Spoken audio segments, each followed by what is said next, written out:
Let's fight बयानबाजी। कांग्रेस नेता पवन खेड़ा ने टीएमसी में जारी राजनीतिक उठापटक को लेकर भाजपा पर निशाना साधा है। उन्होंने कहा है कि यह ऑपरेशन कीचड़ का नया अध्याय है और जहां जहां भाजपा या राष्ट्रीय स्वयंसेवक संघ पहुंचती है, वहां इस प्रकार की राजनीतिक गतिविधियां शुरू हो जाती हैं। उन्होंने कहा कि कई नेता जांच एजेंसियों के दबाव से बचने के लिए भाजपा में शामिल हो जाते हैं, जिसके बाद उनके खिलाफ चल रही कार्रवाई ठंडी पड़ जाती है। ये ऑपरेशन कीचड़ का एक और नया अध्याय है। जहां जहां भारतीय जनता पार्टी जाती है, राष्ट्रीय स्वयंसेवक संघ जाता है, वहां ये कीचड़ शुरू हो जाता है और बिना कीचड़ के इनका कमल खिल भी नहीं सकता। जहां इनका कमल खिलेगा वहां कीचड़ आएगा, जहां कीचड़ आएगा वहां इनका कमल खिलेगा। और अगर इनमें से कोई भी ईडी सीबीआई से बचने के लिए बीजेपी की तरफ चला जाता है, उनकी वॉशिंग मशीन की तरफ चला जाता है, सब ठीक है, सारी फाइलें बंद हो जाती हैं।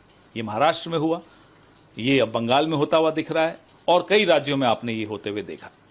राहुल गांधी फैजाबाद से सपा सांसद अवधेश प्रसाद ने राम मंदिर से जुड़े कथित चढ़ावा विवाद पर एसआईटी गठन की चर्चा के बीच निष्पक्ष जांच की मांग की है। उन्होंने कहा है कि सपा प्रमुख अखिलेश यादव ने एक बड़े कथित घोटाले का मुद्दा उठाया है, जो करोड़ों श्रद्धालुओं की आस्था से जुड़ा हुआ है।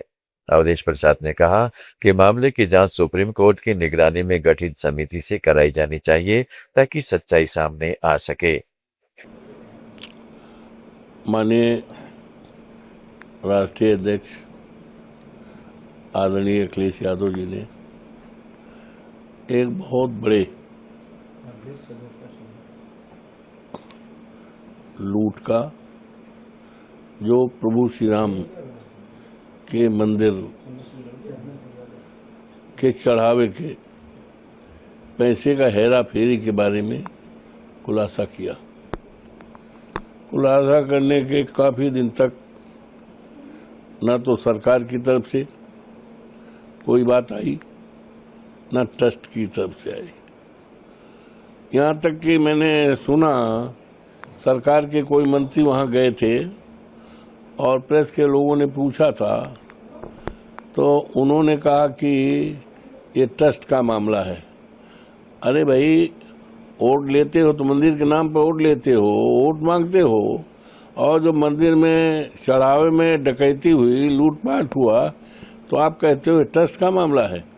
तो ये सरकार की तरफ से इसी तरह की मामले को दबाए, लेकिन ये मामला दबने वाला नहीं। ये करोड़ों, देश के करोड़ों लोगों के आस्था से जुड़ा हुआ सवाल है। ब्रजेश पाठक ने एआईएमआईएम प्रमुख असदुद्दीन ओवैसी के प्रदेश दौरे पर प्रतिक्रिया देते हुए कहा है कि कुछ लोग धर्म और जाति के आधार पर राजनीति कर ध्रुवीकरण की कोशिश करते हैं, लेकिन उनकी राजनीति सफल नहीं होगी। इसमें ध्रुवीकरण की करने वाले हैं, सिर्फ देश भर की राजनीति करने वाले हैं, धर्म और जाति के आधार पर राजनीति करने वाले हैं, उनके दाल गलने वाले नहीं है।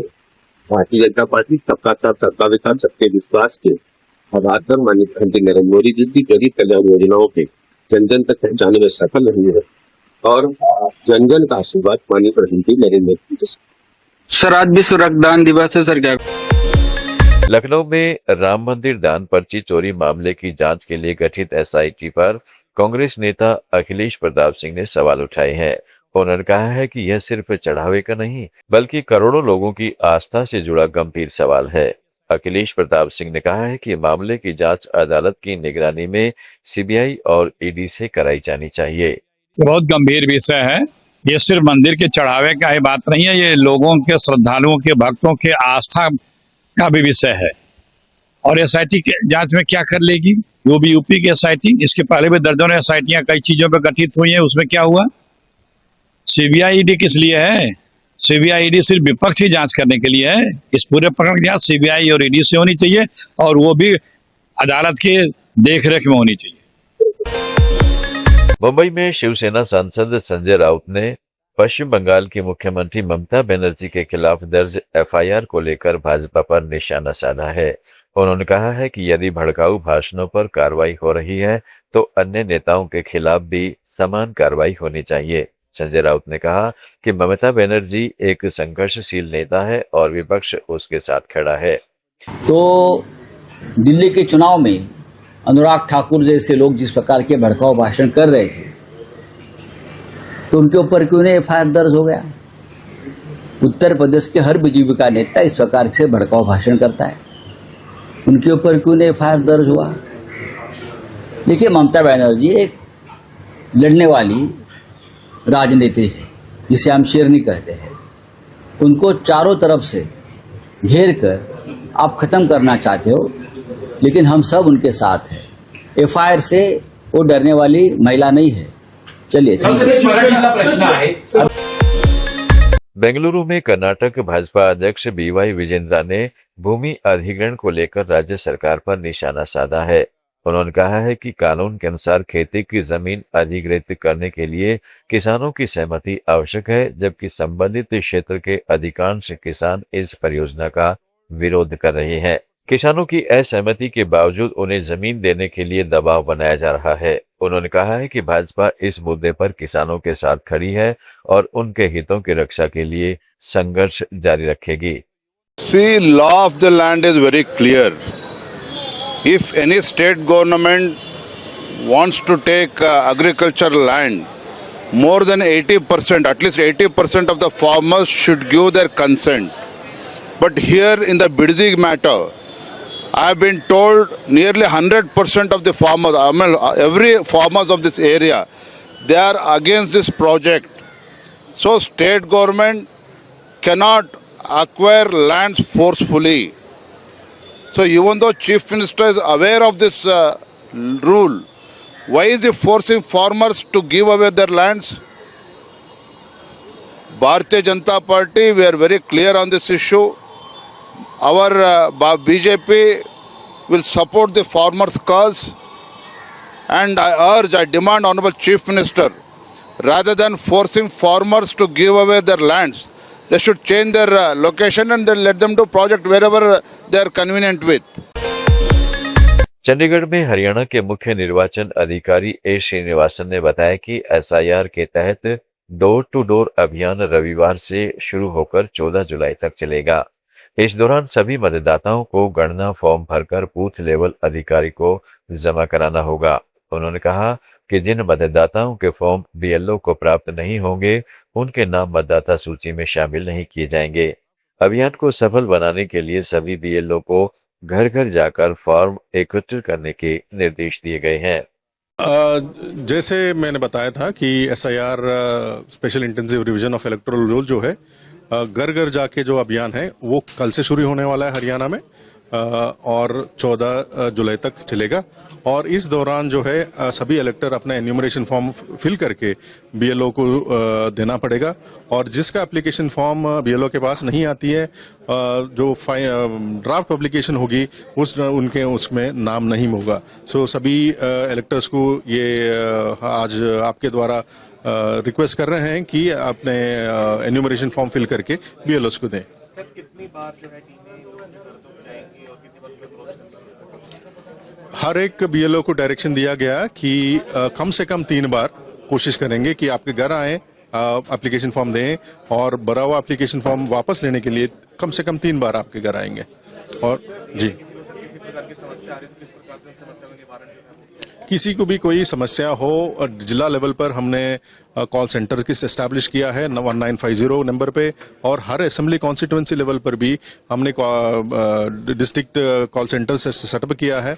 तो उनको नंबर्स में फ़ोन करके कोई भी डाउट हो वो सॉल्व करने की कोशिश कर सकते हैं। इसके अलावा ECI नेट में बुक एक कॉल करके एक प्रोविजन दिया गया, जिसमें आपका एरिया का BLO के साथ आप फ़ोन पे बात करके भी आपका कोई भी इशू हो निपटारा हो सकता है। ऐसे को लेकर सर कई लोग काफी ज्यादा कंफ्यूज आ रही है, खास करके नाम चेंज को लेकर काफी ज्यादा कंफ्यूजन आ रही है, उसको लेकर क्या कुछ कहना है? तो इसमें प्रावधान ये है कि आप नाम चेंज के लिए एप्लीकेशन फॉर्म दें, और जो शेड्यूल में अब क्लेम एंड ऑब्जेक्शन के स्टेज पे ERO आपका क्लेम एक्सेप्ट करेंगे और डिस्पोजल करेंगे, और फाइनल लिस्ट में जो पब्लिकेशन होगी 22 सितंबर को, उसमें आपका चेंजेस रिफ्लेक्ट होगा। लोगों से क्या अपील करना चाहेंगे?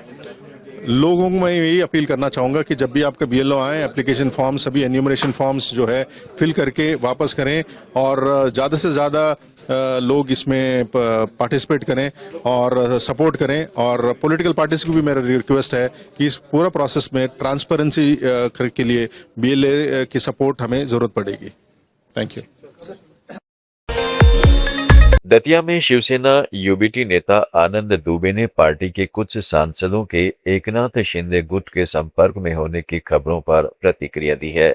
उन्होंने कहा है कि 2024 से ही इस तरह की अटकलें लगाई जा रही हैं, लेकिन भाजपा विपक्षी दलों को तोड़ने की राजनीति कर रही है। पूर्ण बहुमत की सरकार होने के बावजूद भाजपा अन्य दलों में हस्तक्षेप कर रही है।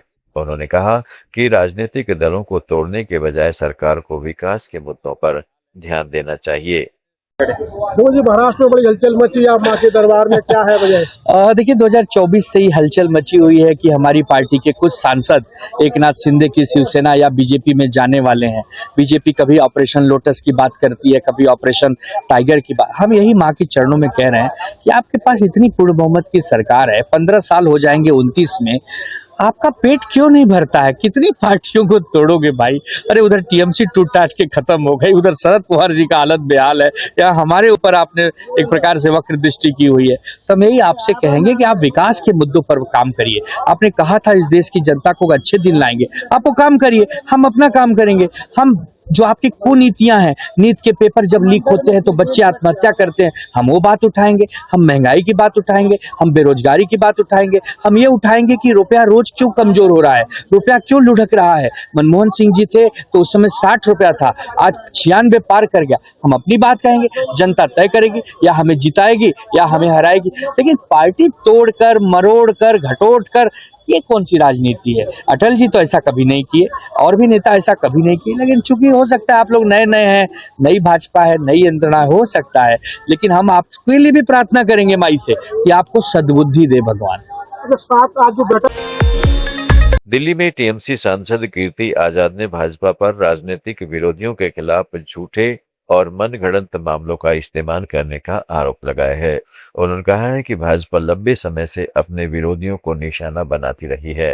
भाजपा के साथ आने वालों को राहत मिलती है, जबकि विरोध करने वालों पर कार्रवाई की जाती है और राजनीतिक दबाव बनाने के लिए झूठे आरोप और विभिन्न प्रकार की कार्रवाई का सहारा लिया जाता है। उनके बयान के बाद राजनीतिक हलकों में चर्चा तेज हो गई है। आने दो सामने मामले को, ये तो केस वे सब पर लगते रहेंगे, झूठे case, fabricated case, fake case चलता रहेगा। तो इसमें कोई नई बात तो नहीं। बीजेपी तो शुरू से ये करती है, ये तो बीजेपी की दाद देनी पड़ेगी, खुलेआम करती है, बेशर्मी से करती है। अपने पॉलिटिकल राइवल्स को उसने खूब मारा है। जो अंग्रेजों के समय होता था, अंग्रेज का क्या काम था? जो भी सामने कोई तगड़ा आदमी है, उसका अच्छा चलता है, उसको वो अंदर कर देते थे। बहुत सारे ऐसे लोग थे। बहुत लोगों ने माफी नहीं मांगी, बहुत लोगों ने माफी मांग ली, अंग्रेजों के हो गए। उस समय तो ऐसे 3-4 ग्रुप थे ना जिनको फंड किया जाता था अंग्रेजों द्वारा। तो वही परिस्थिति अब है। जो तुम्हारे साथ है, जो बीजेपी के साथ है, उसकी फंडिंग भी होगी, केस भी खत्म हो जाएगा। जो बीजेपी के साथ नहीं है, उसकी फंडिंग नहीं होगी, उसके केस खत्म नहीं होंगे। यदि हैं तो नहीं है तो फॉल्स लगा दिए जाएंगे, घरों को तोड़ दिया जाएगा। तो यह तो अंग्रेजों वाली मानसिकता है। दोस्तों, बयानबाजी में आज इतना ही। जुड़े रहें लेट्स माइक के साथ। आप सुन रहे थे let's mike more than radio. Follow कीजिए हमें हमारे सोशल मीडिया प्लेटफॉर्म्स पर। It's time for news. It's time for More Than Radio. Presenting the first radio news app, Let's Mike. Let's Mike, a news-based app on your phone where you get to watch and listen news, talk shows, interviews, radio show podcasts. On Let's Mike, you get all relevant information of TV, print, radio, podcast, and digital. Let's Mike talks about every segment of life.